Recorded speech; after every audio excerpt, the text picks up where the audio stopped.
Good morning. I'd like to call to order the Sunshine Coast Regional District Committee of the Whole meeting at, what time are we at now?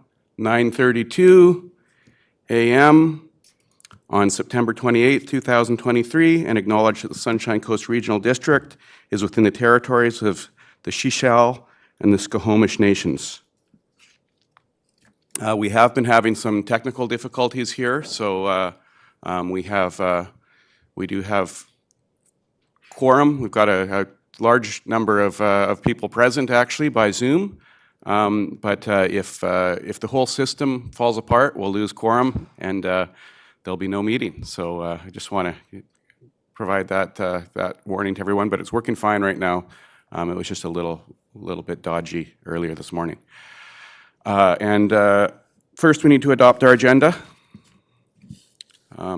which is item 1.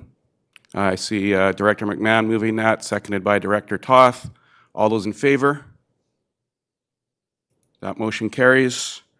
And we have a delegation here from Intergroup Consultants regarding the Sunshine Coast Regional District Water Rate Structure Study. The representative is joining us by Zoom. And you can go ahead and introduce yourself, please. Good morning, everyone. Thank you. Thank you very much for the introduction. So my name is Haitboy Mahmudov. I'm a principal and consultant with Intergroup Consultants. We were retained to do a study for the Sunshine Regional District on water rate structure. We have now completed the work, and so I was invited to do the presentation to the board on the results, on the findings of the study. So if you allow me, I can proceed with the summary of our findings. As we learned the scope of the work of the project, we understand that the Sunshine Coast Regional District water utilities are unique in the nature that they supply water to many customers over a very vast area, and that the regional district currently is working on installation of water meters across 3 water areas that it's providing service in, and they expect the work to be complete by 2025. So this presents an opportunity for the regional district to redesign its water user fee rate structure to align with the regional district's objectives, current and objectives.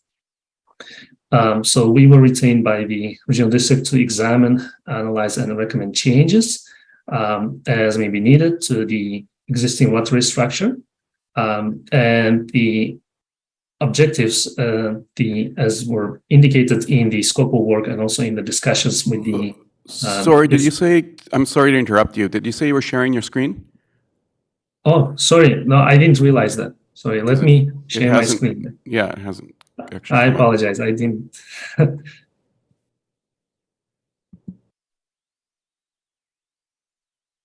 Please let me know if you can see the screen. I'm trying to make it a full screen. There we go. Okay. Thank you. My apologies. I didn't realize that that there was a screen wasn't shared. So, but the objectives, as I was mentioning, are now on your screen, so you can see it. We were asked that the rate structure ensures that the rates contemplate the short and long-term financial needs of the service, and that rate structure considers a user pay approach. So, as opposed to what the current rate structure is for most of the customers, which is flat rate. Promote water conservation and more conscious water use was a very important objective of the study, and create a mechanism to establish revenue predictability. So the new rate structure shouldn't distort the revenue flow and create a risk of revenue shortfall, and also be simple to understand for staff, for users, and for general public. So these were the main objectives. And then, as we worked on the analysis on this study, and we have had numerous discussions with the regional district staff as well. We have developed the specific criteria that would guide the analysis of rate structure options. And they included the rate equity. So basically where we want to ensure that all users are contributing equitably in proportion to the cost they imposing to the water service in each area. And that the rates should offer better price signals and conservation incentive. So that's the user pay approach. Mixed use residential issue is something which exists currently under the current rate structure, where there are situations where a residence and a business can share the same property. So there is an issue of the proper rate charges to this kind of situation. So we included that as one of the criteria to look into. Rate congruency, where rate structures and user classifications currently differ by water service areas. That's a result of the district growth. So we looked at simplifying that rate structure and streamlining it. Revenue predictability. So this is the objectives that I mentioned earlier, that the rate structure options and any option that we review must create a mechanism to establish stability in the revenue predictability, and also reflect a gradual approach, so phased approach to rate structure changes to avoid any kind of rate spikes for the consumers. It also should consider bill impacts of the rate structures on customer bills. And again, it should offer simplicity and should be easy to understand and to implement by the staff, and easy to explain to users and the general public. So with those criteria and objectives, we have identified three rate structure options. Option one is the status quo, what currently exists with the regional district, because that will be our reference for comparisons. And right now, the regional district has flat rates for majority of its customers. Option two that we looked is uniform rates. And here we looked at a single volumetric rate per cubic meter charge plus fixed charges. And that fixed charge component can vary by meter size or customer class. The third option is a variation of option two, a variation of uniform rates, where we looked at seasonal rates. So, and the seasonal rates, they would be a time differentiated volumetric rate, and it would vary between winter periods and summer periods. So winter, for example, is quarter one and quarter four, and summer would be quarter two and quarter three. So we looked at those three options, and we based the analysis that we did on the approaches and assumptions as reflected here on your screen. So each rate option would target the same overall revenue to be able to compare apples to apples. And just for illustrative purposes, we assumed a target of $10 million. And the rates for each customer class should be based on principle of cost of service. So that's rates equity. The regional district right now does not have, or any municipal water service utilities, they do not have purely variable costs for water services. Unless they do, like purchases, bulk water purchases from other suppliers. So for that reason, we imposed a restriction that the rate structures would target 80% recovery of revenues through fixed charges. And this would be consistent with a phased approach to reduce the revenue risk, but at the same time ensuring cost recovery. And also volumetric rate options reflect a single rate per cubic meter by customer class, and fixed charges can vary by meter size. And this assumption is aligned with the regional district objectives, and also is aligned with the American Water Works Association manual, which is the main manual that industries follow for the water rates establishment. And what's important there is that the objectives should follow the criteria that I just mentioned. So it should be cost-based, rate structure should be simple, it should offer improved price signaling, gradualism, and improvement of water literacy.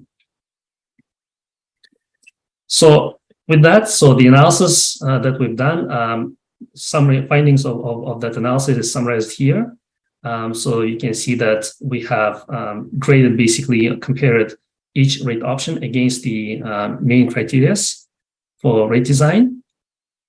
And what can be observed here is that the option 2, which is uniform rates, has the highest appeal at the moment, at this time. It basically checks off each of the criteria here. And at the same time, it's very simple and also easy to use. And this may be, the first step. The uniform rates option 2 offers the best criteria right now, and it can be evolved as later on, as it's implemented, and the regional district gets more information on the customer use.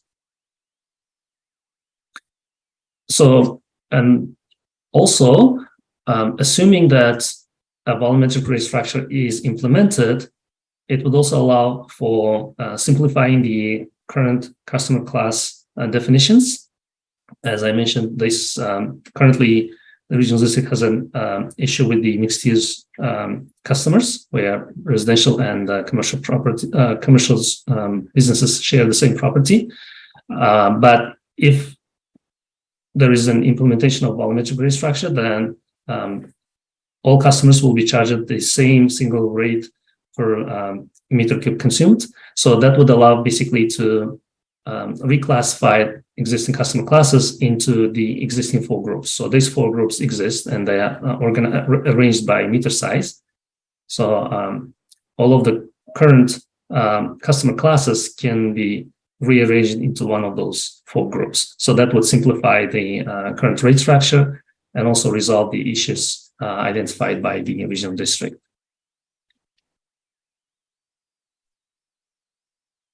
We also looked at additional rate options, and one of them could be considered for in future time. But those rate options are increasing block rates, which is shown as option 4 here, and decreasing block rates, which is option 5. So under option 4, increasing block rates, the unit price of each succeeding block of usage will be charged a higher volumetric rate than the previous block. So it gives a higher incentive for high consumption consumers. But at this time, we are not recommending its implementation because currently the regional district billing frequency is either annual or quarterly, and for this one to be efficient, for this rate structure to be efficient, there should be more frequent billing. And regional district does not have good information on water consumption because it's not all of the consumption is metered at the moment. So there is a risk of revenue predictability, and it's also a bit more complex to explain to customers and also to implement. Implementing it right now would be too drastic a change from the current flat rate structure. So it would not be consistent with the gradual approach objective of the study. However, once the volumetric rates are in place, so volumetric rate structure in place, and more data is available, the regional district can do a study, and then the volumetric rate structure can be evolved into a block pricing structure. And with respect to decreasing block rates, we have identified it because it exists, but we do not recommend it because it's contrary to regional district's objectives of water conservation and more conscious water use. So based on all of this, the recommendations that we have provided in our study is summarized here. So if a decision is made with respect to transition to a volumetric meter rate structure, then as an interim phase, we recommend that uniform rate structure is implemented in North Pender Harbor and South Pender Harbor to encourage water conservation and the user pay approach, because these areas are currently 100% metered. However, we do not recommend transitioning regional water service area to volumetric rate structure until all customers in this water service area are also metered to ensure ratepayer fairness. We also, as I mentioned, do not recommend implementing an inclining block rate structure at this time until regional district has a more conservative volumetric rate structure in place, so that it has better understanding of the change in consumption habits of customers and the consumption profiles. Once all the meters are installed, 100% metered, then we recommend that the regional district complete a comprehensive water demand study so that it can identify consumer peaking requirements and customer consumption habits, which can then implement with evolving the rate structure further as needed. We also recommend that the regional district consider moving to a more frequent billing with information on water consumption used, because this would assist with both price signaling and also later on, with any changes to the rate structure, volumetric rate structure. And again, if a decision is made to implement volumetric rate structure, then we recommend that the regional district consider revising the customer classes from what currently exists to a structure based on meter sizes and water usage. And finally, we recommend that the regional district consider revising the district's financial sustainability policy in order to implement a minimum reserve balance and consideration of an annual capital reserve contribution for each of the water service areas to help with the capital asset maintenance and planning. That's the summary that I wanted to present to you, given the time constraints, and I'm open to any questions from you. Thank you. And I'll look to directors for those questions right now. Director Inkster already notified me. He's got a number, so I'll go to Director Inkster first. What do we have? Could you remove your Sorry. shared screen? Thanks. Thanks. Go ahead. Thank you. The report I've been looking forward to since. Can you not hear me? Okay. Yeah.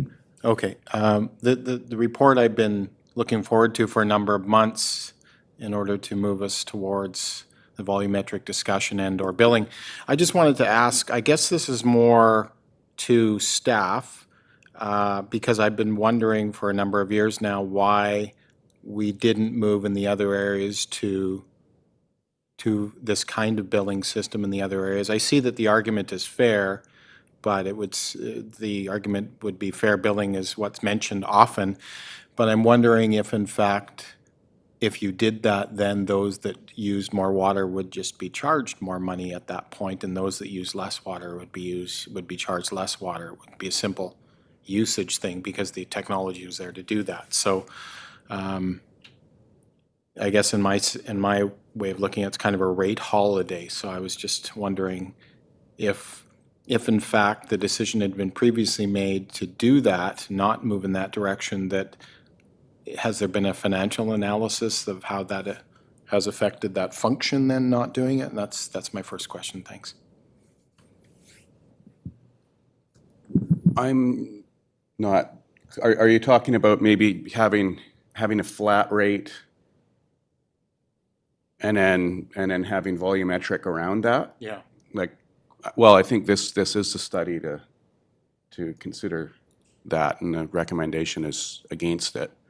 I think we could dig. I mean, I'm interested in digging into that. I still don't understand why that's not possible. I guess maybe that's where you're coming from, Director Inkster, too. Yeah, and if in fact this study was one that presents the information to us to make that decision, I'm just trying to figure out why in fact the study wasn't done previously in order to determine where to go previously in terms of the fact that, see, a lot of the decision to not do the volumetric rate billing and/or perhaps the study was that one area, a large area, wasn't on meters. But a number of years ago, there was no guarantee that that area would go to meters because of I guess we'd say the politics. So if we waited, if the regional district, who is the purveyor of water, waited for a number of years, not only for the decision to be made, but also the installation, theoretically, it could have been 5 to 10 years where you'd have a metered system in place with no differential charging. Okay, well, we're digging into the past, I guess, of why it wasn't done before, but I'm not sure any, I mean, it would have been the board directing that. And actually, Director Inkster, you and I have been previous members of this board. We might be the most qualified to answer that of anybody, but I actually don't know, you know, yeah. It was not, definitely wasn't discussed during my time on the board 2 terms ago, the concept of doing volumetric billing for some areas, but not others. So all I can say. Director McMahon?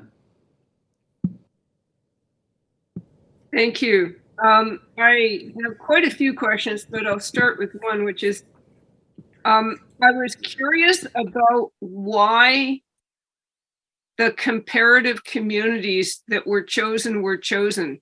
For some odd reason, they're all regional district systems, and usually I'm complaining that we're measuring municipalities against regional districts where it's inapplicable, but where it's a problem. But in this case, running a water system, I don't think there's any real difference between municipal or regional districts. So I kind of expected comparative communities to be places like Parksville and Tofino. And instead, there's a lot of very small water systems here that I've never heard of that I'm not sure are very comparable. So why did you choose the communities you chose? Yeah, actually, sorry, was there any? Oh, it's just that the questions get directed through the chair, so I'll nod to you when to answer them, yeah. Oh, okay, my apologies. That's our usual process here, yeah. Can I go ahead? Okay. Thank you. Yeah. So the comparisons that we have actually do cover other municipalities as well. Like we took a larger basically basis initially, and then we basically narrowed it down to regional district. In discussions with the city staff, we understood that the regional districts have their own uniqueness. So it appeared to be more relevant, basically, to look at the regional districts per se. If they had the water services offered. So we basically narrowed it down to regional districts because we have identified quite a number of them, which did provide water services. But if it helps, we also do have the comparisons to other BC municipalities as parts of this analysis done. Thank you. Director Gabius has a question. Thank you, Chair. Clarifying question. The consultant said that in order to move to the increasing block rates model, billing will need to be more frequent. And is this, are we talking about quarterly billing or something more frequent than quarterly? Okay, thank you.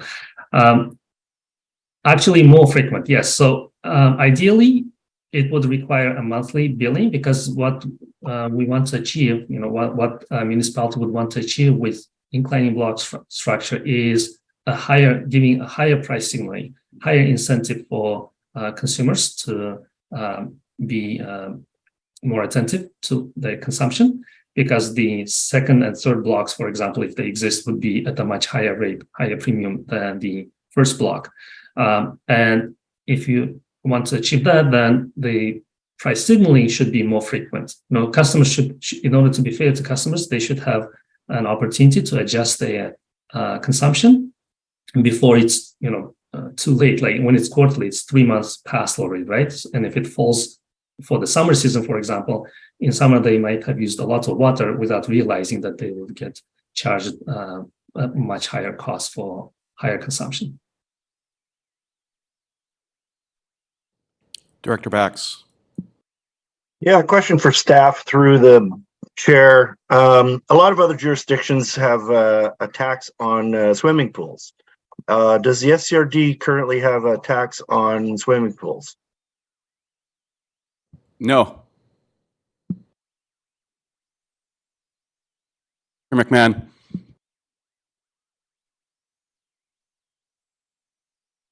Okay, so frequency of billing. It looks like all the assumptions here were based on quarterly billing, which we don't currently do. So did you look at all at the costs of increasing the frequency of billing? Because obviously there's more staff costs, administration costs associated with doing that.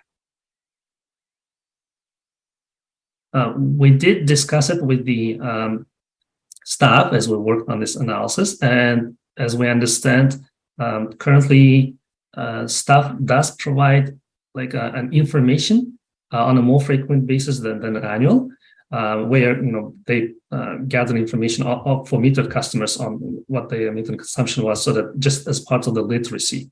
So because that part of the work is being done, we assume basically for the purpose of the analysis that quarterly billing is a practical approach for this work.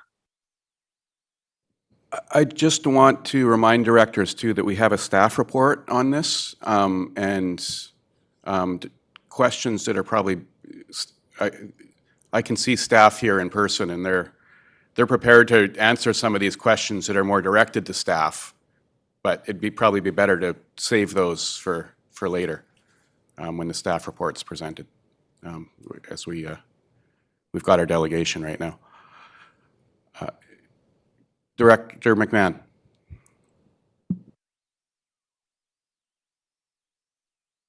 Sorry, perhaps Director Inkster could go first. I did ask him. He wanted to ask the same question again, I think. So that's what that's what he told me. Do you have a new one? I have a few new ones. Okay. Maybe if my additional questions could come after the staff discussion report. And so that line of questioning, especially when you're talking about the history of the SCRD, I don't think our delegation can answer that. Sure. Yeah. Okay. Director Gabius. Thank you, Chair. Another clarifying question. On the last slide, let me just pull it here. It says, consider moving to more frequent billing with information on water consumption used. So are we, is it recommended to, right now at this moment where we're on a flat rate, to do quarterly billing, so split it into 4 and then show also, include in the bill, the water usage? To perhaps, educate people as to what. This again might be a better staff question. Okay, I'm kind of sure. seeing that from our. Unfortunately, not everyone here is here in person and can see the looks that we usually get from the staff table, indicating. Are there more questions about the report? I got a question. Okay, Director Inkster. I'm going to then defer my questions to staff based on what you've been saying. My assumption is that the work done by the consultant has been seen by staff, and this is a presentation to us. So I'm going to take the information presented there with the information that is in the staff report. I might ask the historical question again in future, and I'll ask my questions based on the report that staff has seen from the consultant and some of their information then in the next report. Could I actually ask our delegation, are you open to staying with us for another 10 minutes or so? I'm sure if we could just go to the staff report, and if there's anything that you can help to answer, then that might work better here than the other way around. Does that work for everybody? Because it seems everybody's kind of eager to ask staff questions too. Okay, then everybody can answer the questions. We could talk about the staff report and the consultant report.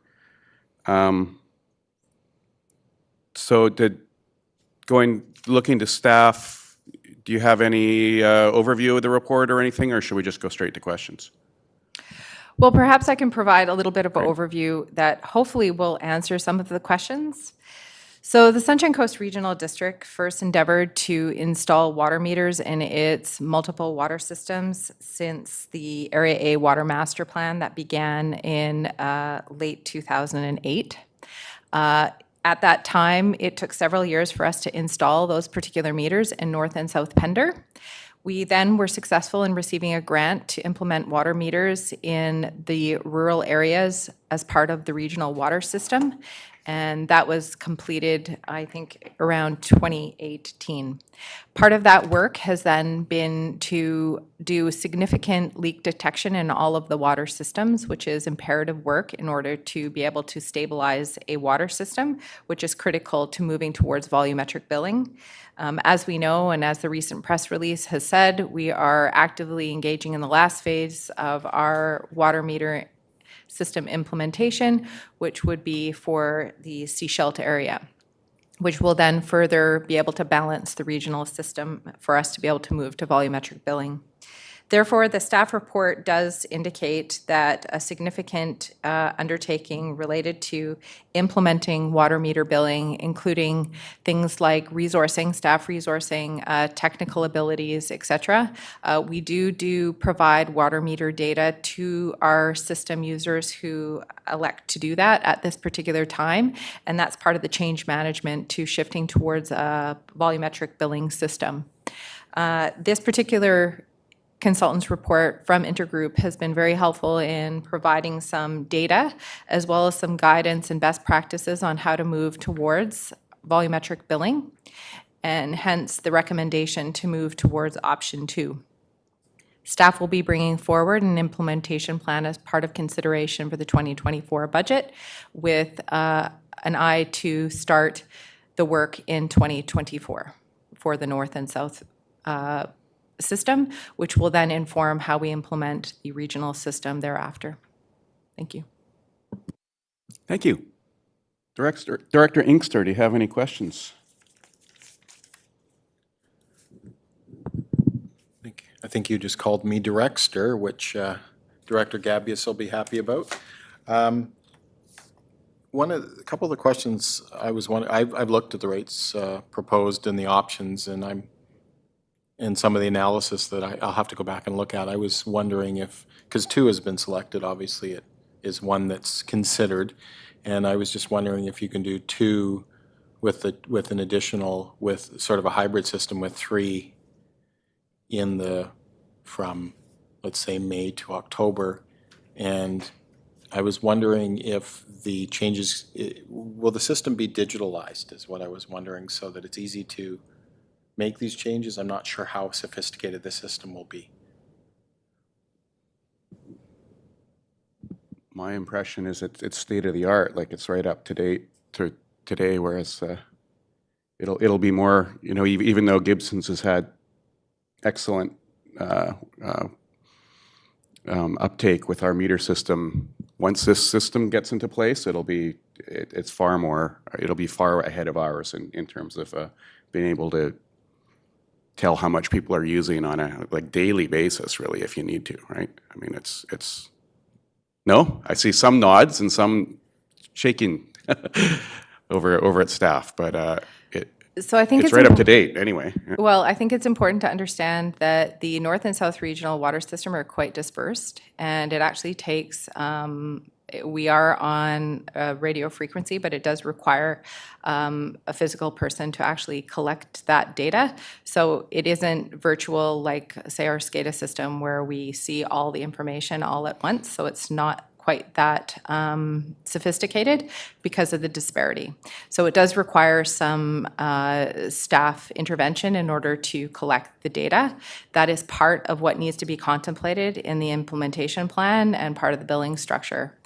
What is considered too is we understand where the end game that we want to be, which is essentially billing for the water people use. However, we still need to collect sufficient data as to where that sweet spot is, in the sense that what we have been doing as staff is working and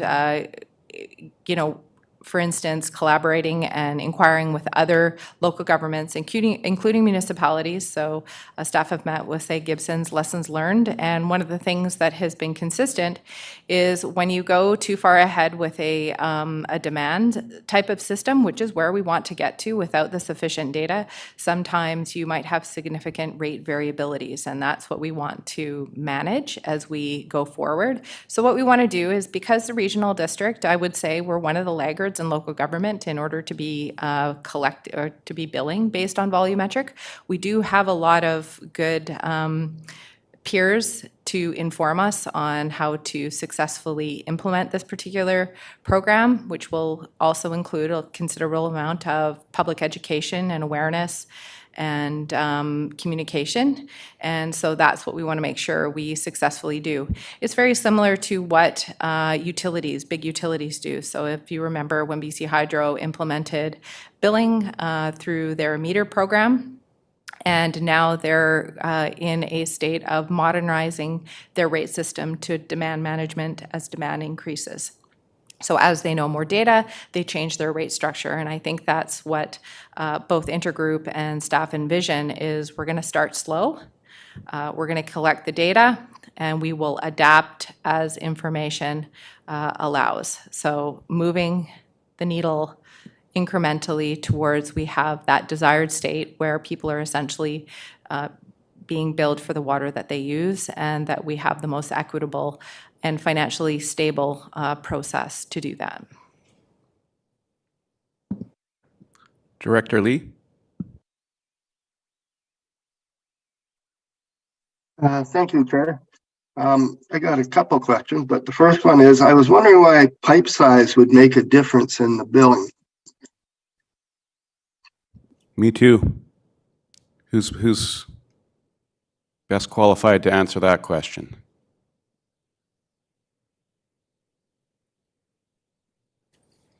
Let's see, Thank you, Chair. Manager Doyle.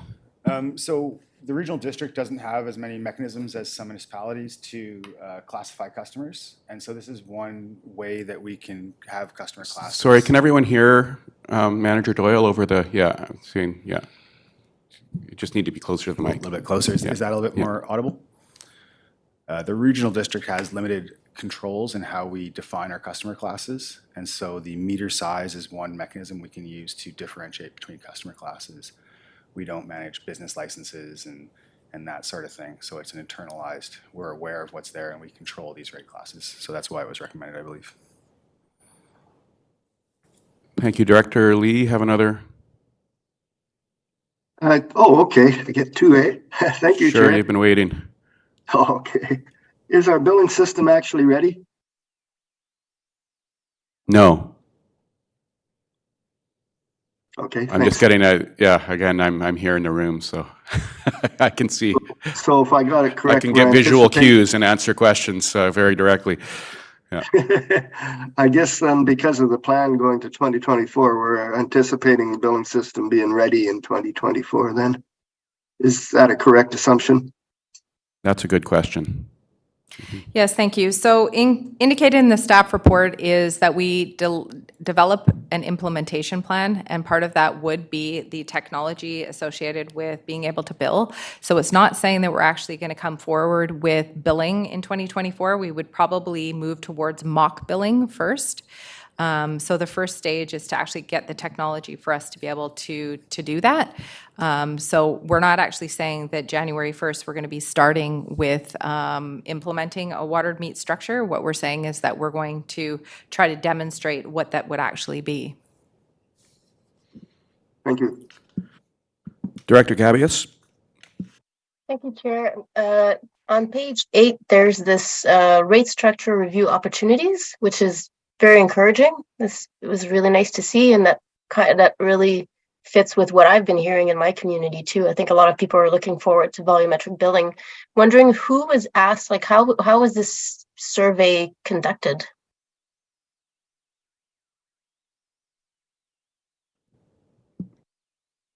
I believe it was through a campaign through the Let's Talk page.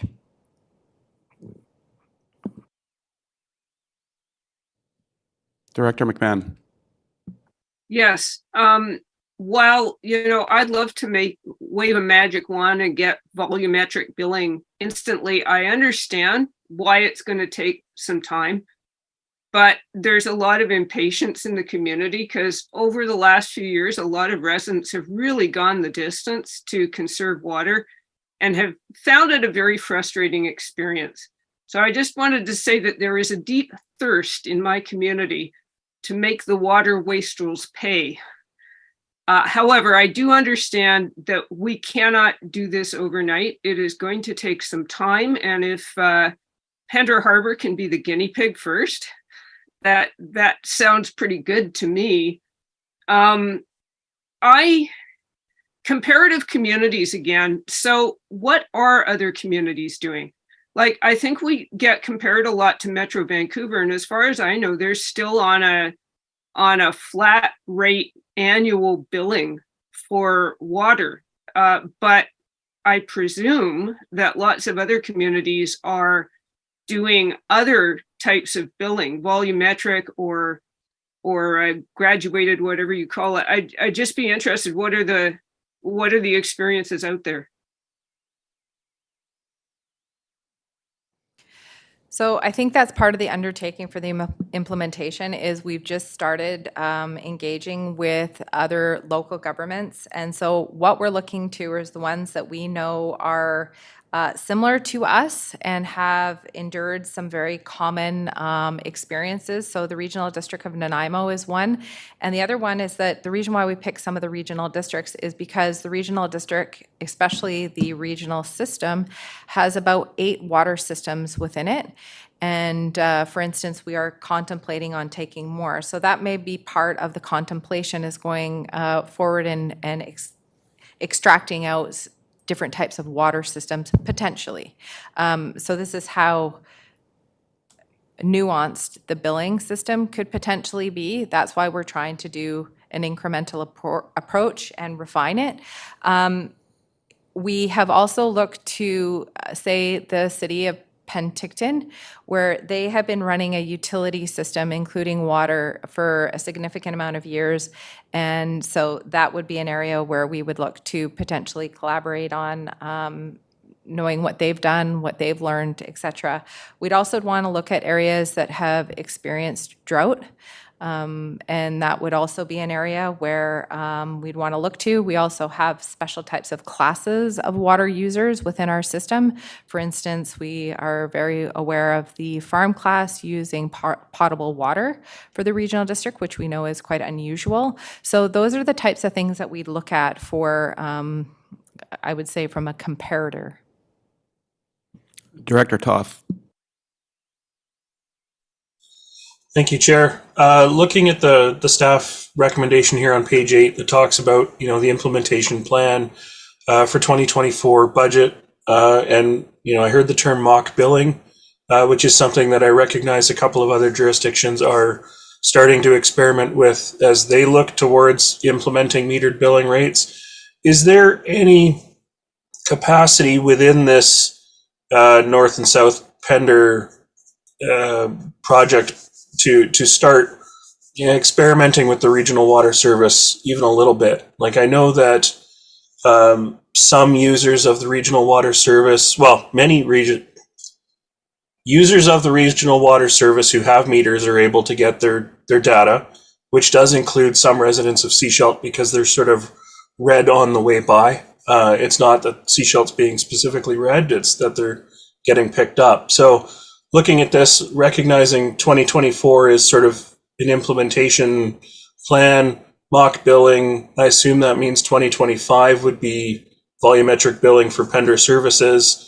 Does that mean that regional water would be sort of mock billing 2025 with volumetric billing 2026? Thanks. Good question. And I have a follow-up to that too. I mean, I'll do that now. Like, why not start with mock, if it's mock billing, could we start with mock billing now for the areas that have it? Sorry if I'm hijacking your question, Director Toth, but I think it. So if I could, Chair, just maybe explain a little bit of how essentially when you move to a variable rate system, or a partial variable rate system. What you need to do is you're trying to meet a required target. And so if you do that for only a portion without the data for the other portion of the service, as it is for the regional system, we're going to be shooting for an unknown bullseye. And so what the hazard would be, and I understand the desire to move ahead and the impatience and wanting to move ahead with it, is that if we begin to articulate a rate that is way off kilter and we have to amend it, from a change management system, there are some considerations and risks. So I think that's why the recommendation, especially from Intergroup, is that you would really want to caution going ahead with that. I understand the logic between, well, the meters are there, so why don't we do it? However, we don't have the data to be able to understand what that rate should be.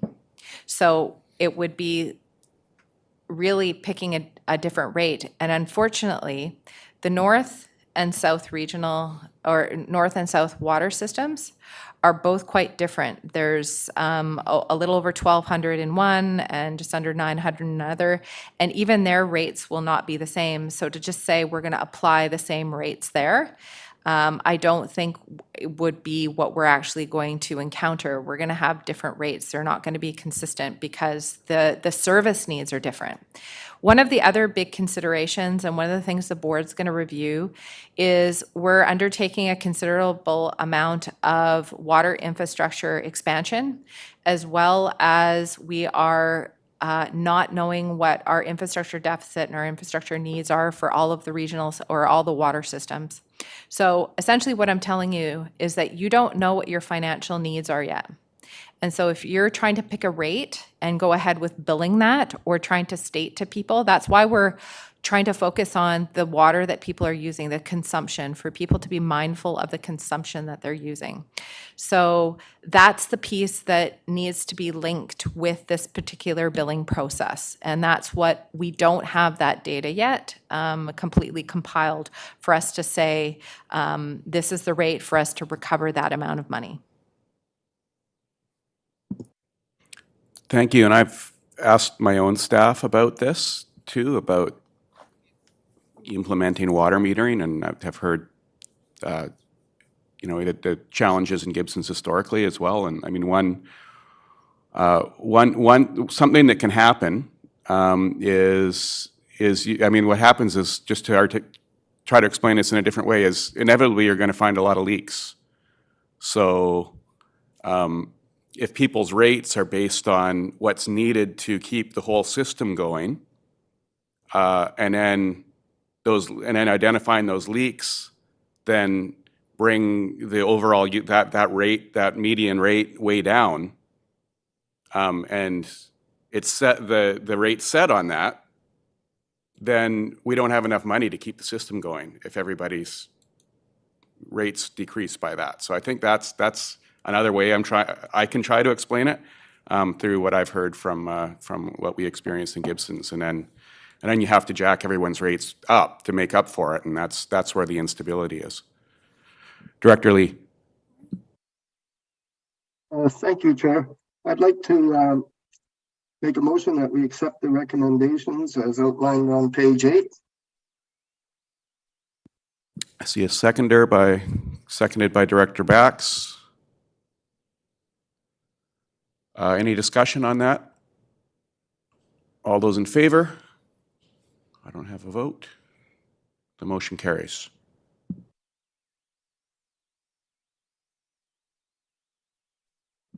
Is there any more on this topic?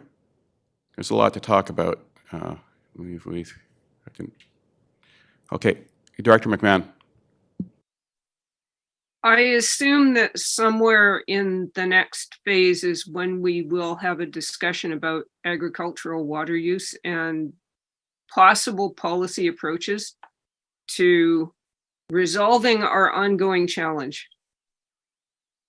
Is that a fair assumption? The next phase of discussing water rates.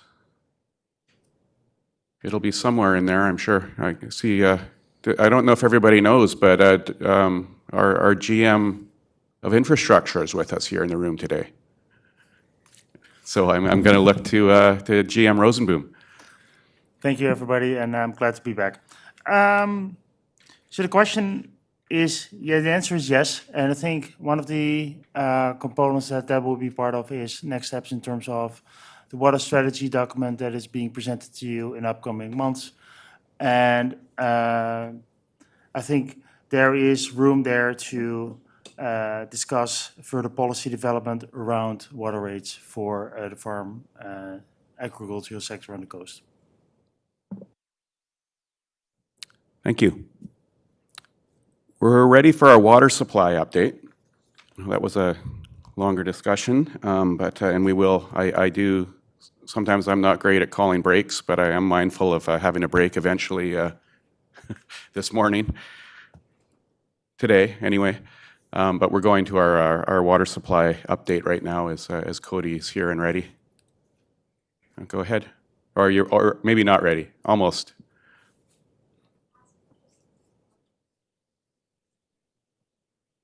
No problem.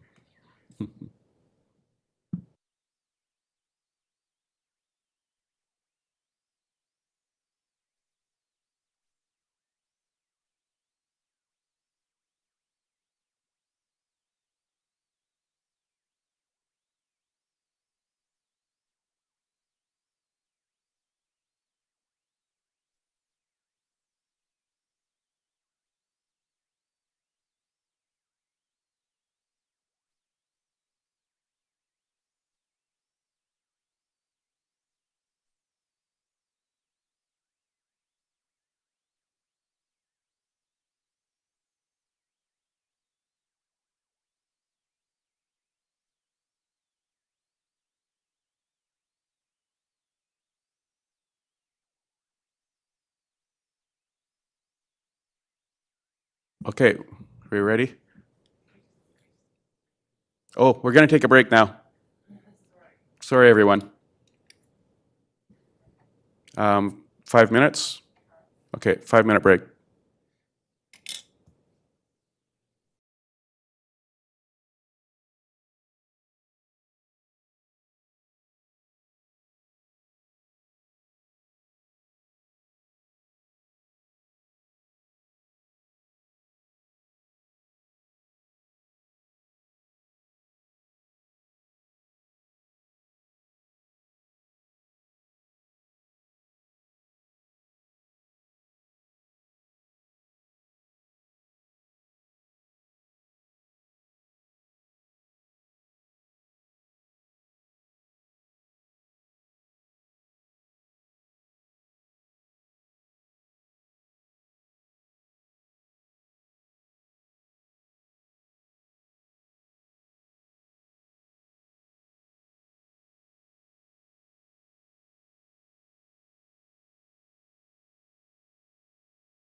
Okay, we are ready to go now. We've got our technological issues resolved. I also learned during the break that Director Stamford is with us, but isn't promoted to the panel. It's been attempted a number of times, so I'll just ask, well, I can't see, but, oh yeah, I can now. So Director Stamford, if you're engaged in this session right now, could you put your hand up and then, because I know you're kind of running around doing different things, but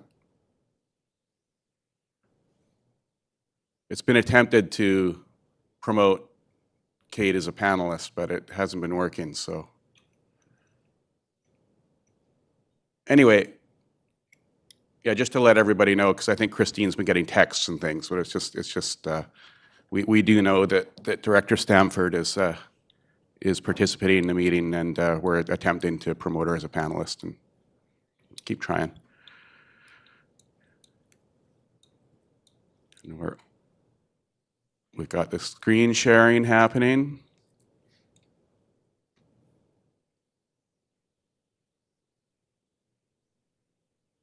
Okay.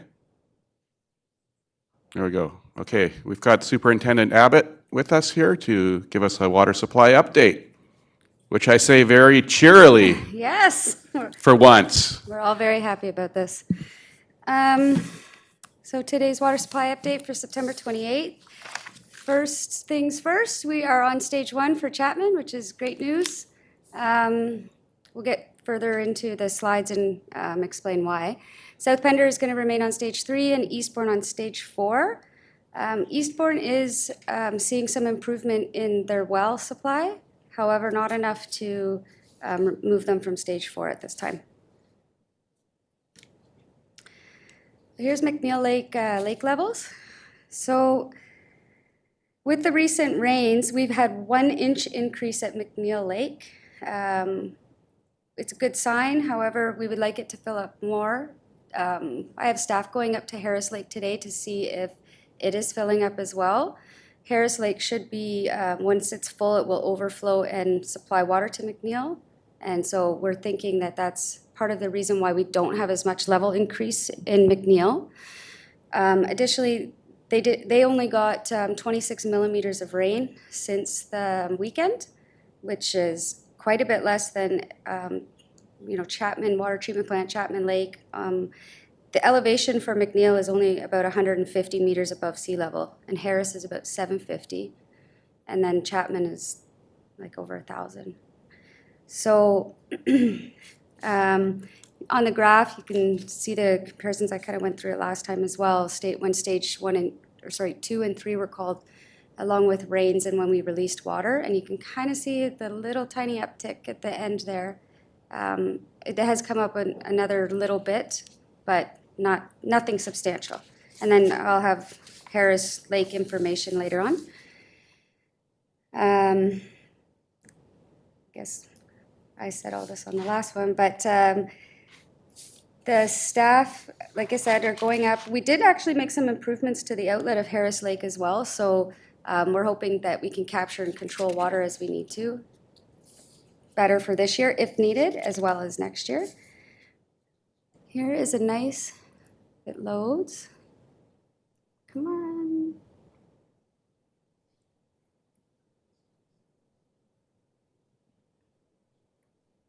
Come on. Behind there's a picture of Harris Lake, an aerial picture. It's on my screen.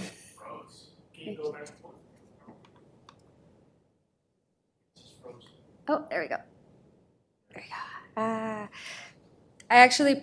I pulled I pulled this picture from Facebook. It was on a dirt biking post. Try one more time. And so this was Harris Lake before the rains. This was last week, Harris Lake. So you can kind of see the edges of the lake where we drew some, I think it was about 3 feet of water total we drew from it.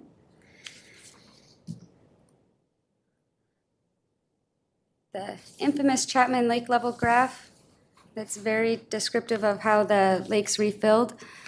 You can see the pink line is this year and how quickly the lake refilled with the rains that we received.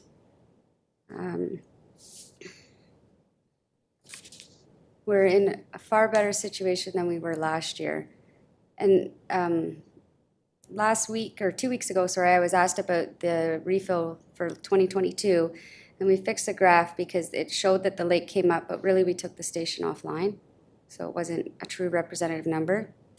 These numbers are truly representative. So this is our current supply. This presentation was made a couple days ago, or yesterday. There have been some changes. Chapman Lake, this part of the percentage includes the release from Edwards as well. And this includes EFN as well as demand on the pie, but on the bar graph, it's just demand. Church Road, it was supplying a significant amount. However, we have shut it off, which I can discuss a little bit further. And we did shut off Great Creek on Monday in anticipation of the rains and turbidity events. Last Friday, we did shut off all the siphons up at Chapman Lake as well in anticipation of the rain. So here's rainfall data for the last few days at Chapman Water Treatment Plant and Chapman Lake. And this is why we are lucky enough to have the ability to go back to stage 1. So Chapman Lake seen a lot of rain on the 25th, 118 millimeters in comparison to the 14 we said down here. So we've been often asked how much rain to refill the lakes, and we've said several days of heavy rain. And although it wasn't heavy rain down here, it was heavy rain up there, and that made a big difference for refilling the lake. I pulled this slide from our SCADA system to show the difference in rain and lake level and creek flows. So the green is the creek flow, and you can see that big jump up we had there on the 25th. That is a peak. The creek got up to 33,000, and then it dropped down to about 3,000, and then went back up to 16,000, and we're currently at 4,000 liters per second in the creek. You can see the lake level jumped up there, refilled in about a day and a half. And then the red line is the rain that happened at Chapman. And you can see there was a lot of rain up there that we didn't even really see down here. And the purple is the rainfall down here. There are staff going up to the lake today to check the lake and our infrastructure after the heavy rains, look for any potential slides that may have happened with the amount of rain that it received up there. So stage 1, what to know. As I mentioned, as a result of the significant rains, Chapman Lake is now overflowing. We have about 8 centimeters overflowing the weir right now, or the dam. Stage 1 is in place as per the bylaw from May 1st to September 30th. And if the rains continue and we continue to overflow the dam, we will likely be able to go back to stage nothing. Stage 1 will be lifted. No definitive timeline on that though. We'll be monitoring the lake level and creek flows and if the watershed stops contributing, so we don't have any flow coming from the watershed below the dam, and then the dam is also not overflowing, we may need to call stages again. So we'll also keep Chapman and Edwards stations online until we can be sure that they're no longer needed.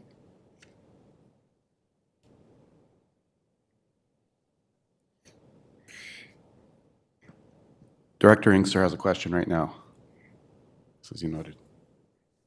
Yeah, thanks. The second bullet, Yep. stage 1 in place from May 1st. To September 30th. It's in the bylaw. Okay. It's automatic. Yeah. Good. Go ahead. So update on Church Road. We did shut down the well system on Tuesday in anticipation of some work being completed yesterday. Yesterday, the electricians were on site to replace the filters for the well pumps with the proper Synwave filters that we've all been waiting for. So they were installed yesterday and they'll be tested today. And then possibly put the station back online, or we may not because the creek has got lots of water in it. We're working with the province and the hydrogeologists from our consultant to determine if we need to do the 72-hour test, when would be the best time. The 72-hour test requires us running both Church Road wells and Soames well at max speed for 72 hours. So that can have an impact on Soames Creek. So environmental flow needs for Chapman. The Pink and Coho are now in Chapman Creek, and so we're continuing with fish surveys. Work is being done to undertake and further develop additional gauging stations. And the province has indicated that this data is required for future EFN reduction requests. So this leak resolution information is for regional water, specifically the Chapman system. Water meters support infrastructure efficiency by detecting leaks. And based on May data, there was 349 leak letters sent out to properties whose meter were flagged with continuous flow. By the end of June, 110 of those properties had resolved their leaks. So on average, a property with a leak uses about 2,500 liters per day more water than a property without a leak. So the water saved by resolving those 110 leaks in June was close to about 23 million liters, or 2 days of water during stage 2 and 3.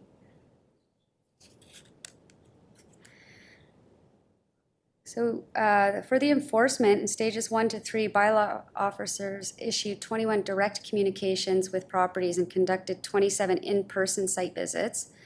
Bylaw is currently reviewing enforcement actions for stage 4 violations. In September, 6 properties with large leaks were issued shut-off notices with bylaw support, and the leaks have been resolved or are currently being resolved.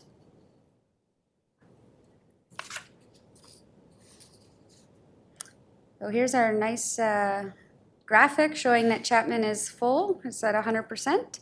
And so if you have more information, or you'd like more information, you can visit the scrd.ca//water updates. And if desired, the next water supply update would be October 12th. Thank you. If desired. I'm going to put it, I'll look to the board for questions first. I'm going to put it out that we don't need a water supply update next meeting. We've got a staff in our infrastructure department that's always keeping very busy in addition to these updates. So I think there's probably a lot of other work to do. Director Bax? Yeah, I saw that the lake level went to 0% for 3 days. I was wondering what the implications of that are as far as how close we came to going into a state of local emergency for our water system. GM Rosenboom? Thank you for the question. Far from. Stage 0% means that we are using the siphons, and so that means that we still have about 3 meters, 2.5 to 3 meters before we are not able to use the siphons anymore. And that's where we were last year. So we were far from that. Director Toth? Thank you, Chair. Just a quick comment in that generally I agree that, it feels like a great time of year to say thank you for all the updates and we'll see you in the spring. But I think, there's a lot of trepidation that we're not really out of the woods just yet because we know that we need sustained rains to keep the lake level full. So I think our community would like to see one more update in October, but I look to the other directors. I'm happy to make a motion to that effect if it's required. Thank you. We could just leave it to the discretion of staff too, if it seems warranted. I'm sure they'll provide us an update. I think GM Rosenboom might confirm that, Thank you. Yeah, I would suggest to do one more update, especially given that we still have a system in stage 4 and still have a system in stage 3. Even though, so we can do a shorter update than this one, but do a limited amount next time. Thank you. Director McMahon? Yes, I completely agree. And at some point, I assume we'll see a sort of a summary of lessons learned from this year and the implementation of Church Road, which generally went pretty well, although it had some bumps. But, you know, a sort of a lessons learned and how are we looking for next year would be lovely. Thank you. Thank you. Director Toth? Thank you, Chair. One quick comment and then one more question, and then I think I'm good for the time being. One thing I did notice in the presentation is that potentially residents with leaks are losing more water daily than is being used by agriculture in stage 4. In light of Director Gabius's motion there a couple of meetings ago, I thought it was interesting to point that out, that agriculture uses less water on the coast in stage 4 than we're losing due to leaks. As for question, Harris Lake, I know we haven't heard a lot about it in years past. Are staff expecting to rely on it more and more in future years? And is there any thoughts about putting any automated telemetry up at Harris Lake so that we can monitor lake levels without having to send staff to go hike in the bush? Thanks.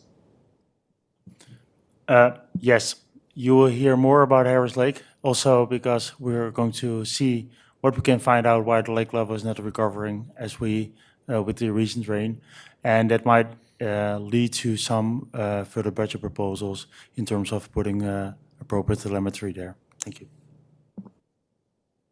Thank you, GM Rosenboom. And I'll qualify one comment you made, Director, which is that the leaks we know about. That's even just the leaks we know about.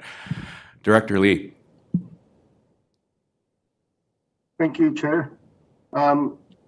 I think my assumption is that those leaks that we're detecting must have been in the rural areas because we haven't added any meters to the municipalities yet. Is that correct?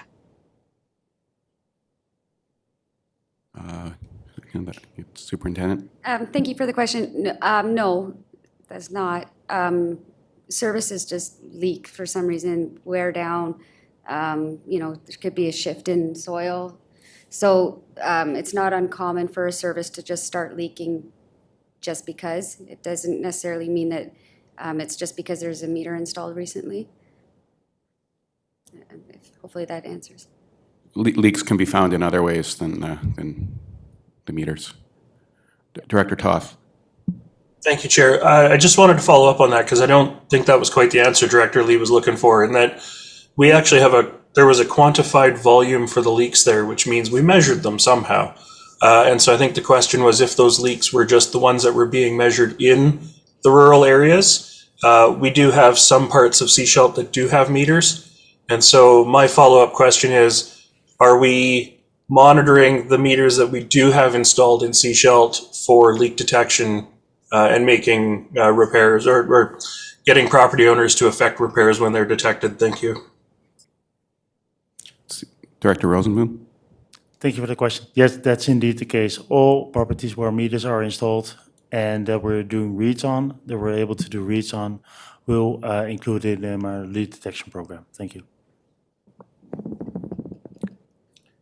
Director Inkster. Just wanted to ask a question. Based on the fact of getting updates, we can't get any higher than 100%. So I think that we would have some concerns if it got quite a bit lower than that. I'm not seeing that in the weather forecasts. A few weeks ago, I was hearing that there was going to be rain, and it came as I had heard that it was to come. I wanted to ask to staff, and I think I've asked this before, how long, Chapman and some of the lakes are stream fed. So other than the water that goes directly into them, as we've heard, I imagine a number of days after a rain event, there's still water pouring into those lakes. And I'm not sure if you've been able to quantify that, but I'm sure it's a few days after there's still water coming in from the rain events, from other lakes and or gravity, right? From streams and such. So. Anyone have an answer to that? Yes, so it depends kind of on the soil conditions. If we're in a drought, how's the rain falling? Is it falling nice and gentle and like being absorbed, or is it always just running off? If it's actually saturating the ground, we do see that we get watershed contribution is how we talk about it, whether it's below or above the dam. It lasts a lot longer, whereas if it was just a hard rain and the soil's been dry, then it tends to just run off and it's more flashy. So it could be a couple days, or it could just stay that way higher. Like, yeah. Director McMahon? Yes, I just wanted to follow up on the word flashy. I noticed that Chapman Creek really rocketed right up there.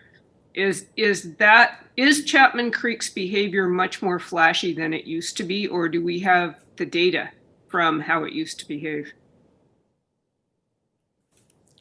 Thank you for the GM? question. We can talk, I think, for many hours about the flashiness of Chapman Creek, but Chapman Creek has always had some kind of flashiness in it, and I think like any other creek. But I think the primary drivers for how a creek behaves are the soil conditions as well as the tree cover. And so if tree cover decreases, flashiness usually increases because there's increased runoff. And in the last several years, there has been no logging, but prior there has been some logging in the watershed. So, but we don't have a detailed analysis of how that actually impacted the flashiness of the creek. Thank you. Thank you. Any other questions? Thank you for the update. Thank you.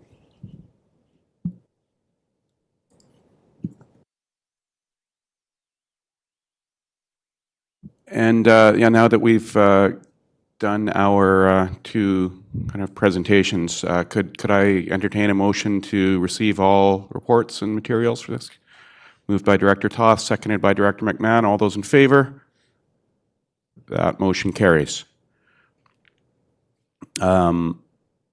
And now we've got our budget project status report. Our CFO has let me know there's a more extensive one coming in November, kind of a year in preparation for the budget process. So if you have any burning questions right now, let's entertain them. But otherwise, there'll be more discussion on where projects are at during the budget process. Director McMahon. Yes, line 137 on page 155 is the Wood Creek Park plant. And I was just wondering if somebody could explain the update in a little more detail.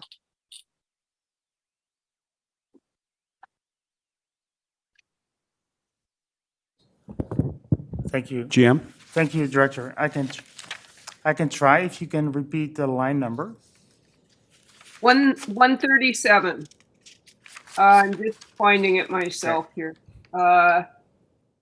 Carrying out operational adjustment trials to determine if much of the existing treatment plant can be salvaged. That's kind of a leading statement, and I wanted to know whether that was a good thing, or like, were we expecting to be able to salvage it, or is this more bad news, like what's happening? Thank you very much. I'm usually the bringer of not all the good news, but this time around it's good news. The original assessment was that the entire sand filter would need to be replaced. And with the current consultant, we're doing some operational tests to see if that's indeed still the case, or that can be that the efficiency of that filter can be improved by operational optimizations, and hence it would eliminate that very expensive part of the work to be done. Still, it requires other work to be done in the plant, but at least the sand filter could stay in place as it is right now. Thank you. Thank you, GM. Director Gabius. Thank you, Chair. I think my question pertains to line 67 or thereabouts about the new landfill. When can we expect to see the results of that second opinion?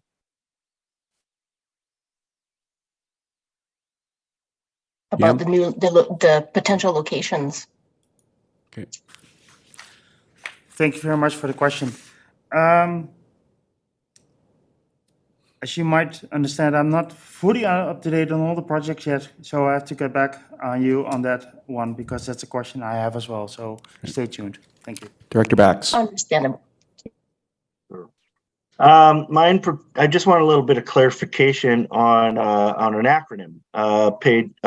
On line 53 and 54, the acronym PAFR, is that a project assessment feasibility report or something to that effect? What is a PAFR? Good guess. Let's see what it is. GM Gagnon. Yes, thank you for the question. It's actually related to archaeological work. So it's a preliminary area field reconnaissance study. Thank you. Preliminary area, okay. Zero for 4, Director Bax. But that was a good attempt. Director Gabius. Thank you, Chair. It's me again. I have a question about the Square Bay wastewater plant collection system. And earlier this year, there was a $10,000 infrastructure planning grant that was secured, which is great. And that was to cover a big chunk of a system review of the collection system. And what is the current status of this project? Like, is this study underway? When can we expect to see some results? Any information would be great to have.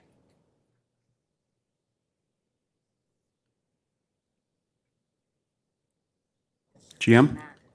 Thank you. The relevant staff are currently on annual leave, and I'll ask them that question when they're back. Thank you.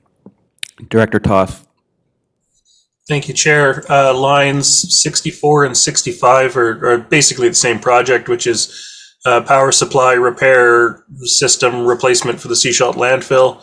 It mentions that an application for connection to BC Hydro was submitted on May 9th. I'm wondering if we have an idea on timeline for when we might hear back from BC Hydro, and is there any work that we can do in advance of that coming back from BC Hydro? I mean, every day that we don't have hydro or green energy up there is another day of burning hydrocarbons. Thanks. GM? Thank you very much for the question. Yes, I share your concerns, and I'll see what I can do myself, and if required, I will involve other people to make sure that the review by BC Hydro is expedited. Thank you. Thank you. Any other questions? Seeing none, we'll move on to item 5 on the agenda, which is Annex D, pages 161 to 165, which is the biannual grant SCRD external grants status update. Not sure that was worded correctly, but that's what I was just reading off the page. This is a regular report, pretty straightforward. Are there any questions on this? Director McMahon. Yeah, I just noted top of page 162, 3 grants from Natural Infrastructure Fund that were denied. And just wondering if there's any further information on that and whether we are going to look for another source of funding for these. I noticed that too. It seems hard to get grants for parks. It's so interesting. I mean, yeah, was it highly competitive, or do we have any? We're just, staff is conferring about this right now.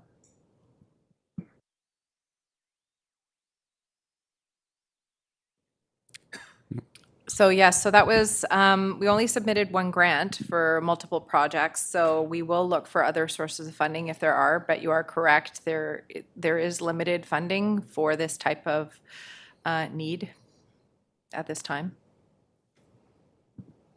Director Bax. Question on the same issue, limited funding. Oh, I've got nothing. Thanks. Director Toth. Thank you, Chair. Those are the best kind of questions. In the pending grant applications, we've got a grant application to look at the Seashell Aquatic Center building review. And I noticed that we're closing in on 3 years without having heard about whether we're successful or not on this application. Is this, does this particular program stream have other announcements that they've made? Like, yeah, I'm just wondering. 3 years seems an awful long time. Thanks. GMs, CFO. Yeah, we'll follow up on that. I know we've been inquiring regularly, so we will inquire again. Thank you. I think we're ready to move on to item 6, which is Transportation Improvement Program 2024 Priorities, Annex E, pages 166 to 173. And our GM is here. It's from the reports from the Manager of Transit and Fleet, but GM Gagnon is with us. Thank you, Chair. My manager is in the building somewhere. Okay. I think he was just waiting for this agenda to come up. So I certainly can introduce it so we don't delay our meeting any further. We did have a discussion, a lengthy discussion back in June, if the board will, or the committee will remember, about expansion priorities and opportunities at the time. And so the will of the board was provided at that meeting. And now this is coming back with BC Transit and the formal MOU that we would enter into to identify our commitment to moving these priorities forward. BC Transit can then take those to their funding source and also request the appropriate funding. And we'll know more for sure in the new year when the provincial budget is announced, and at that time, if it is approved, it will be worked into our annual operating agreement. So before you sits the opportunity to sign the memorandum of understanding for these priorities that would then help both parties appropriately budget. Thank you. Happy to answer any questions you might have. Yeah, I'll just mention that the town of Gibson's had a meeting with the Ministry of Transportation at UBCM, and we invited our neighboring electoral area directors too. It was largely about Gibson's area transportation issues, but we did also take the opportunity to strongly put forward the need for the province to come forward with their 50% for BC Transit expansion, and I felt the response was pretty positive. It certainly wasn't saying not going to happen. It was quite hopeful that you know, I think the minister and his staff heard from us that it's not only the metro areas and TransLink that need support from the senior levels of government right now. We really, BC Transit areas, especially the Sunshine Coast, need it as well. Director McMahon. And I just want to point out, I also see Rob Ringma from BC Transit is with us. So he might be able to help us with some of these questions we have coming up here. Director McMahon. I don't have many questions. I think the staff's recommendations are pretty straightforward and reflect the discussion that we had previously. My only question is just whether there's any further update on the custom transit review coming up this fall. GM? Thank you, through the chair. Yes, as indicated in our quarterly reports, that is to launch in Q3. So we have been in regular chatting and communication with BC Transit around the scope of that review and tend to launch something here in the upcoming weeks that will probably include, community engagement, survey, focus groups. But we're just working through those final details. As the board will remember, we don't have any additional funding for this review, so it's a review that's been being completed with existing staff and resources. So we have to make sure that we're very clear in our scope and we're able to achieve the outcome, which is bringing forward information to the board in Q1 of 2024 that would facilitate a conversation for future considerations for custom service improvements and priorities. Thank you. Director Bax.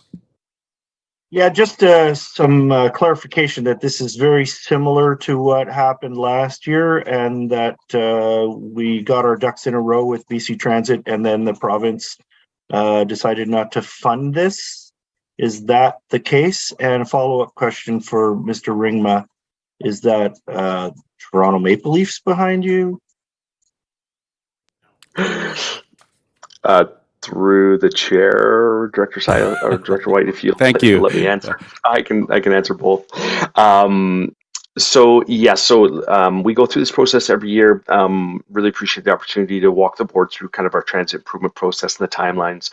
We need a signed MOU from the regional district, which we then submit in our total service plan to the province, and then we wait till they table their budget, as GM Gagnon mentioned, and then once they approve the budget, we know whether or not we have transit expansion.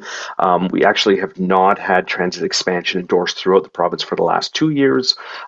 Mainly, first year was COVID related, and just ridership was just not there, and we're really staying focused on recovering ridership.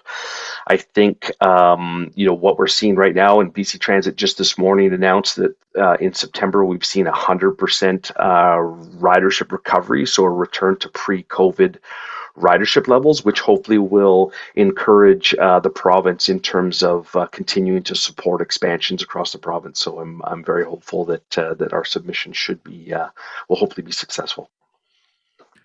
Thank you. Sorry, and there's another important question here, Mr. Ringma. Don't dodge it. There is likely a Toronto Maple Leafs Cup there. There's even one for the Canucks, and we know that that's not really quite deserved at this point, but it is there. Director Inkster. One question for Ms. Gagnon, because she's here, is there's and then one for Mr. Ringsma. He's disappeared, I guess. Oh, there he is. Okay, Mr. Ringma, I got a question for Ms. Gagnon. There's a revenue indication here on the proposed conventional expansion initiative, year one. The revenue amount is quite small compared to the expenditure. Wow, that means the subsidy rate is quite high, obviously. Is there an expectation that revenue will grow? I mean, we're adding additional bus service to create additional ridership, obviously, convenience. We're trying to increase the convenience factor. So, GM. Thank you, through the chair. So just in summary, the custom transit expansion is slotted to start if all the funding is approved by the summer. The conventional is actually not most likely going to start until January. So the revenue at 600 is probably even high at that point, because I don't think we'll anticipate any revenue in 2024, because we won't actually have the new bus that we will need for the expansion and to start the service until January. So our cost share arrangements are in our master agreement. They are set, they don't change. It's slightly higher for custom than it is for conventional. But so the revenue we will not really see until 2025 from the conventional perspective. And then there's a 35,000 amount too that has the same effect, I'm assuming? Yeah. I'm sorry? There was 35,000 too, that there's 600, there's 35,000 that the revenue, you're speaking to that as well, I guess. There's two separate figures that, it's just a late implementation is what you're referring to. Yes, and through the chair, what those dollar values are referring to would be a full year, right? So, but if you annualize that, and the 600 is specific to custom transit, so that's the rate that we get from our custom transit users, which is the use and the ridership is much, much lower. Thank you. Yeah, okay. Director McMahon. Remember my second one, come back to me. Yes, I would just like to move the staff recommendations on page 166. I see Director Gabius seconding that. Any discussion? The motion? All those in favor? That motion carries, and there are still some questions.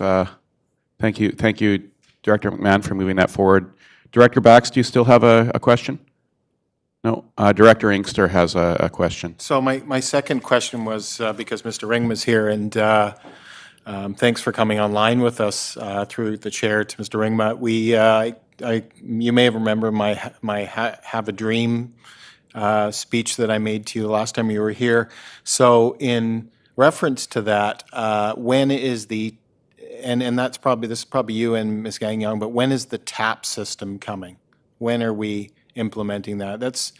It's so important for our riders, but particularly youth. I think we might have an email about that in our inboxes in the last 20 minutes or so, but just check your email, Director Inkster. But I think GM Gagnon is probably quite prepared to answer that because we just received an update. Go ahead. Yes, thank you for the question. And yes, you actually do this morning because I noted that you had sent me an inquiry about that earlier. So unfortunately, that project has been a bit delayed because we're working with BC Transit and they're rolling this out in other places and just trying to work out some wrinkles as they go through the process. We are anticipating a rollout end of November, beginning of December for the electronic fare collection system. So getting excited about that. Thank you. Great. Thank you. Thanks for asking that too. It's good to get an update on that, a positive update.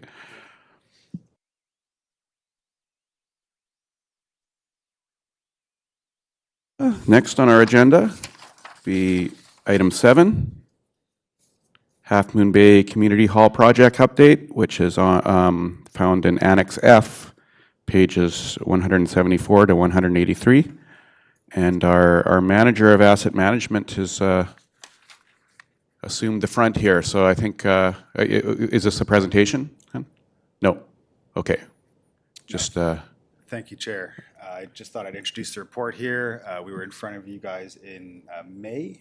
We said we would go out to. I'm not hearing anything coming from the speakers, so make sure you're talking directly into the microphone, please. Sorry, these new microphones are a little bit hard to get used to.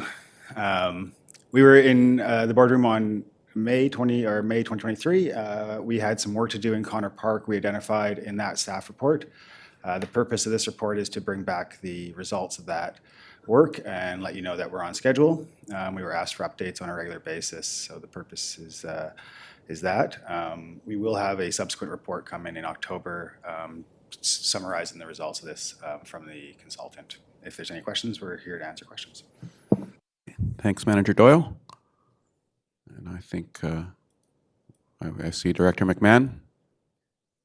Yes, I was just wondering if in the design of this hall, are we considering emergency usage such as refuge from heat? Manager? The feedback we received from the community has involved some comments about potentially using this as a cooling center. I don't think that's a typical usage of our current community halls, but it's something that we could evolve to. Director Gabius. Thank you, Chair, and thank you, staff, for the report. We did ask for regular reports, and you are delivering, so thank you very much for that. I want to thank you for the public engagement too. I did go to all 3 of them, and it was wonderful to see all those beautiful boards. I just want to acknowledge too that there are still some people. I mean, there are people in the community that are excited about this project. There are people who are coming around to it, that have come around to it, but there's also a lot of people who are still quite frustrated with it. So I want to acknowledge the concerns that some residents have, and so we're listening, of course, and we can read them in the comments that have been provided in the report. I do have a few questions for staff.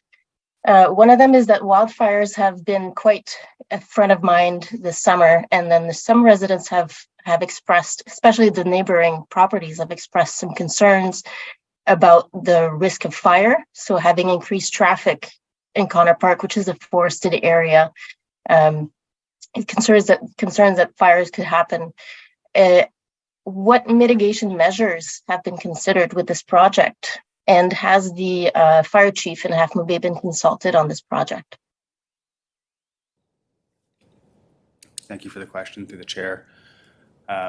We are, still in the conceptual design phase, and so that concern has been raised, and it is something that our consultants are looking to factor into the design parameters that will be coming forward later in October.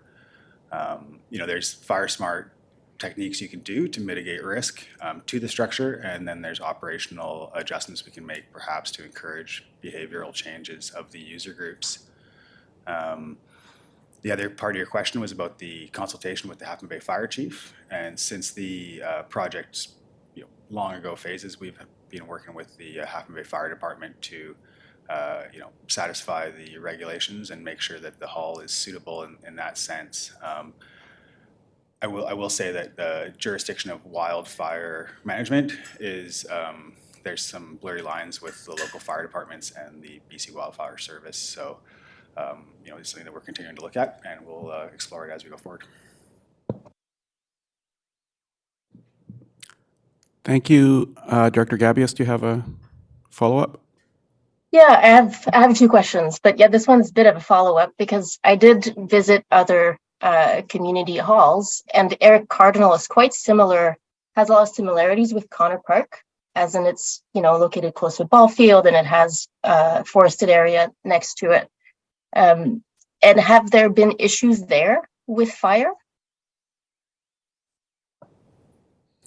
So I had the opportunity to ask the Parks Department and the Bylar side of things if they have any history of issues with fire or any other complaints associated with our other halls. And there's nothing in the data that they've recorded on that side of things. There has been the odd noise complaint from a hall or two, but for the most part, our halls are not used as large event venues, but more as community gathering spaces. So the type of activities are a little bit more muted, you might say. Director Toth. Thank you, Chair. I recognize that the District of Sechelt doesn't get a vote on anything to do with Cooper's Green, Connor Park. But I did want to take an opportunity to weigh in on this because I have been following the community engagement sessions that have been going on. I have been following, the feedback that we've received from the community, and even reading the report here with the feedback that we've received, I think there continues to be a lot of misconceptions about what is and isn't on the table here. And at the end of the day, the SCRD is not building a new hall at Cooper's Green. We have all sorts of reasons why that is not the case, or not a good idea. And it upsets members in the community, and I totally understand that, and I totally appreciate that. I've got heritage in Half Moon Bay, so I would love to see a new hall at Cooper's Green, but it's not happening. And I think the community needs to move on from that. However, the one thing, we see the red and white signs that have popped up, keep Cooper's Green Hall. And in a way, those signs are exacerbating the issue because they make it sound like we're going to go tear the hall down. And everything that we've talked about so far is also looking at keeping the existing hall. And so, it's not so much a question for staff. I think our staff are doing a fantastic job navigating this as delicately as they can, given the circumstances. But we need our community to understand and appreciate that we're not building a new hall at Cooper's Green. We're not tearing down the hall at Cooper's Green. We need to move forward. And the more we can do that together, the better the rest of this process is going to play out for everybody. Thank you. Thank you, Director Toth. Director Bax. Thank you, Alton. That was well said. I'd like to say that it's on us as our community representatives to try to educate our community as to what it is we're trying to do. I know that 10 years ago, we were told that in 40 years, we would be seeing the kind of changes that we're seeing now in our climate. And we've had studies that say in 40 years, we're going to see changes at Cooper's Green that would make it impractical for us to put a hall there. And so we can't be sure that it's not going to happen in 10 years. There's lots of reasons why we're not building at Cooper's Green. We may need to educate the public a bit more as to why. But I really do look forward to seeing a wonderful hall. And as far as fire safety is concerned around the new hall, I've seen some of the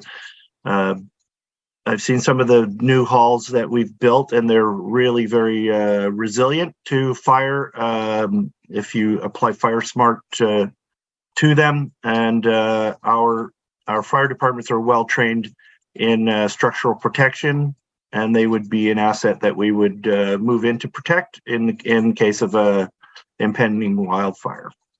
Director Fabius. Is Director Bax done? Yeah. Okay. Thank you. Thank you to my colleagues for their comments, and I really appreciate them. It has been a very complex issue, and again, thank you to staff too for. It has been a difficult one to navigate, and I appreciate all the comments that you just made. In regards to traffic and parking, there's been some concerns from the neighbors of Connor Park, and I'm wondering if the SCRD has discussed with SD 46 the possibility of using the community school's parking lot for overflow parking on weekends or after hours. Manager. Yeah, thank you for the question through the chair. This has been a conversation we've initiated with the school district. Nothing official has been reached yet. There is no agreement, but there seems to be room to make an agreement like that. When they're not using their parking, they've indicated that there is an opportunity to make an operational agreement there. Thank you. Director Bax? Yeah, that sounds like something that could fall under joint use. I don't think so. Director Gabius? Thank you, Chair. One final question. Is the time for input over, or is there still opportunities for residents of all areas to provide input? And if so, what's the best way for them to do that? Thank you for the question again through the chair.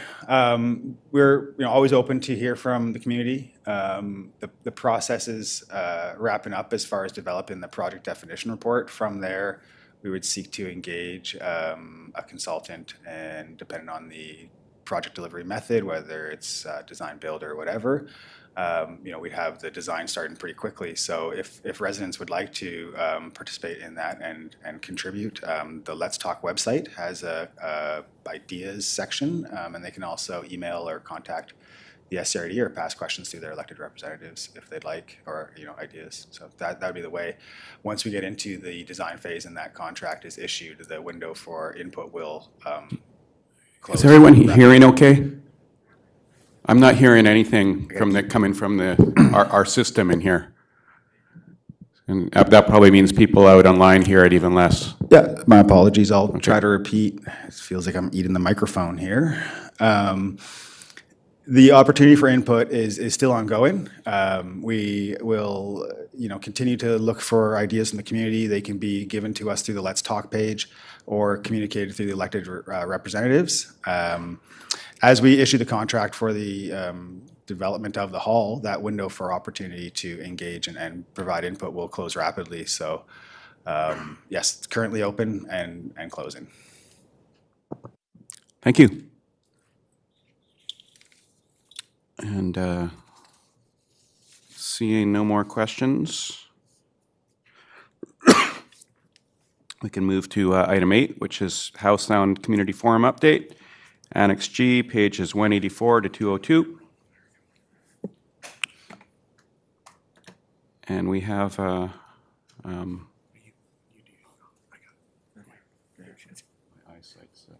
know it's RAF anyway. It's not up on the... Thank you, Chair White. This report addresses clarifying questions and agreements so that the board may proceed with clarity on participation in the House Sound Community Forum Principles of Cooperation, as well as the Memorandum of Understanding for the House Sound Biosphere Region Initiative Society, and via that, the Atalkat Sem House Sound UNESCO Biosphere Region. Staff are happy to take any questions if you have any for us. Thank you, Manager Shea.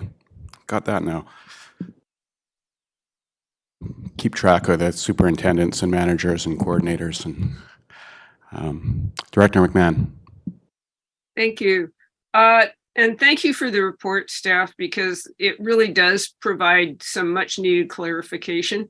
There's a lot of moving parts over in Howe Sound, and it was a little muddling to most of us.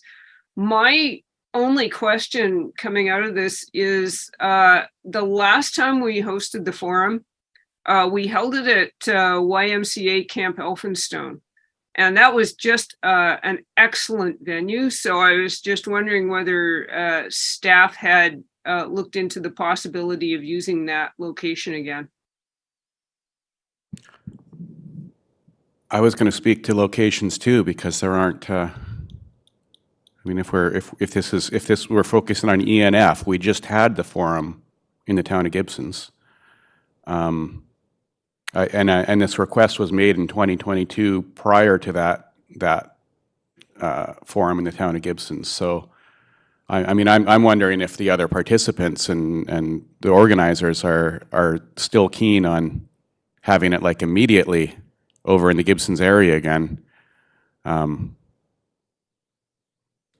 Don't know. I'm also wondering about the function and who's in it too. But I'll look to Manager Shea. Thank you, Chair. The staff liaised with the executive director of the Howe Sound Biosphere Region Initiative Society. And there is an upcoming forum that will be hosted in Whistler. So this would be for one of those subsequent forums. And should the board elect to move forward with hosting, then I'm sure those other discussions on location would ensue. Thanks. I understand Director Stamford has her hand up, though I'm not sure Director Stamford is a panelist, but maybe we can sort that out. I have been promoted to Okay, panelist. good. Yeah, I don't see you on Director the screen. Okay, go ahead. Yeah, you don't want to see me on the screen. I think there are some options, but I agree that we have had a recent Howe Sound Community Forum already on the coast, but I thought the YMCA location was considered very successful. And we also have had one at the Recreation Center in Gibsons. So I think that conversation could be looked at further. But I'm appreciative of the report. I think it does clarify things. So I do have to ask more about, so is this through the, I assume this is through the sustainability function. It's a little strange for the town of Gibsons, honestly, because it's like we've got these requests that are directed to the electoral areas, but we are in the function as well if it's sustainability, and yet we're also dealing with Howe Sound Forum separately as a municipality and hosted and paid for our own community forum just this year. It's not a lot of money, but it's weird. I'm looking to staff. If you can clarify the function piece. Thank you for the question, Chair. And staff agree, it is weird. Regional districts are weird. The background precedent on this for prior work that the regional district has done hosting the forum has been arranged through Function 110, General Government. But staff would also note that a decision to host is predicated on a budget decision. And so as part of the budget process, further consideration of alternate functions can be made. Thanks. Director McMahon? Well, I could only agree that regional districts are weird. And we've had a number of requests recently for funding that do not fit comfortably into any existing function. And it's not worth creating a function like just for the Howe Sound Forum, frankly. So we end up having to shoehorn it into some awkward corner or the other. I believe the previous the previous one was done from 110, but some of the house sound stuff we've done out of grant and aid, which allows us to be area E&F specific, but is also not really designed for this purpose. So we can argue about how to pay for it, but I'm happy to move forward, and then we can get into the details, and we can also sort out when would be most appropriate to host the forum later. In the meantime, to get it on the floor, I'd like to move the recommendations on page 184. See that seconded by Director Toth. Any discussion of the motion? Seeing none, all those in favor? I'm going to ask that again because I need to see hands. Sorry, there Sorry? are hands up. I didn't see any. Sorry? Kate's hand is up. I don't see that. Like, If you look on the participant list, you can see that her hand is up. okay, there's Kate. No. Yeah, up on the big screen here, there's no Kate. So that's but now she's turned her camera on, which is helpful. Director Stamford. I just wanted to add that in part of the weirdness, the Islands Trust, the local trust committee, is also asked at some point to host within Area F.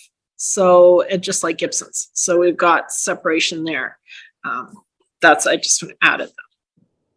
Yeah, I'm gonna ask some of my colleagues across the Sound about how this works for, like, you know, if Squamish is asked to host versus the SLRD, which I'm sure happens, and how they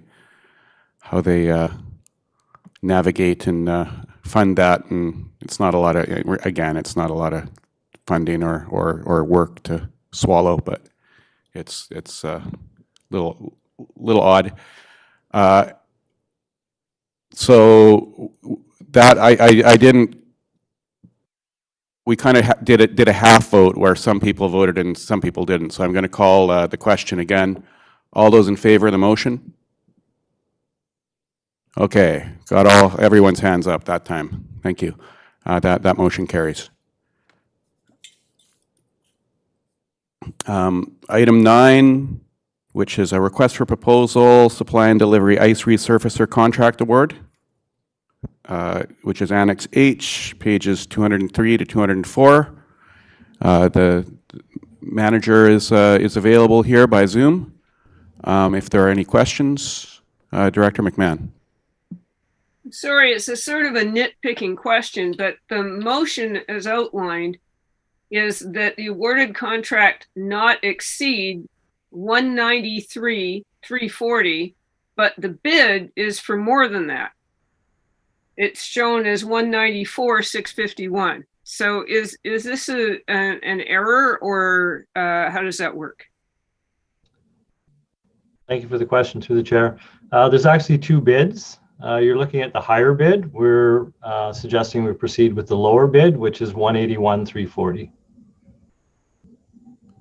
Okay, so the recommendation on the first page of the report needs to be modified. Or no? Okay, we've got a different. The GM is going to clarify here.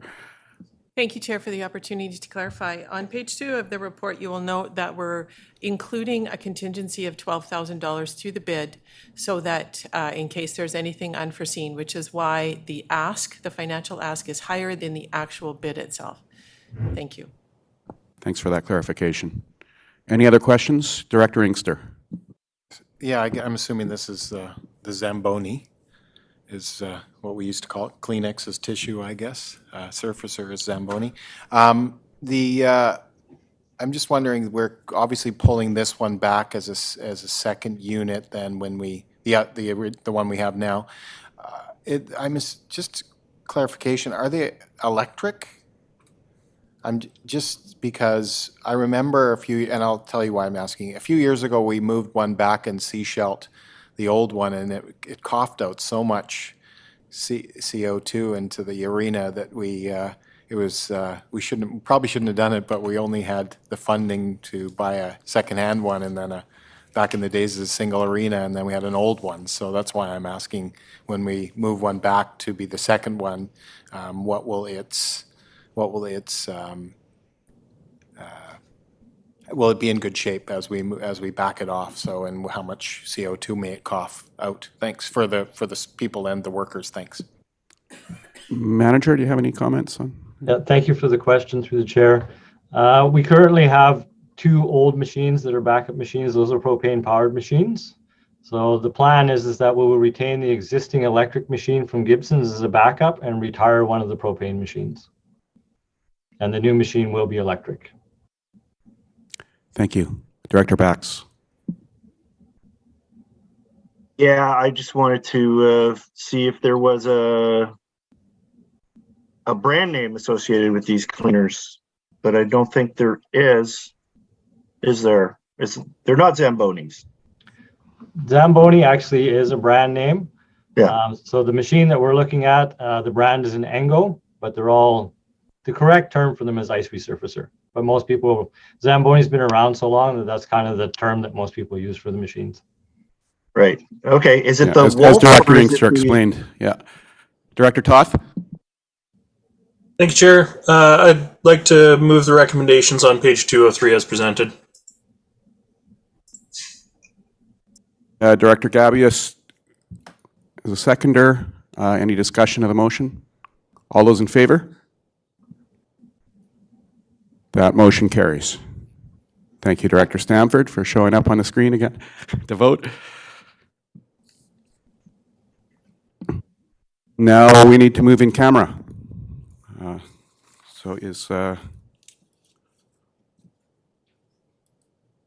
Do we do questions from the public now? I'll see if there is any right now for this meeting. Director Stamford? Sorry, Chair. I just want to, I can't guarantee confidentiality, so I'm going to step out of the meeting again. Okay. Seeing no one from the public stepping forward, is there a motion to move in camera? Moved by Director McMahon, seconded Director Toth. All those in favor? That motion carries. And do we need a period of time here just to...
And now for a familiar motion to adjourn. Moved by Director McMahon, seconded by Director Inkster. All those in favor? The motion carries.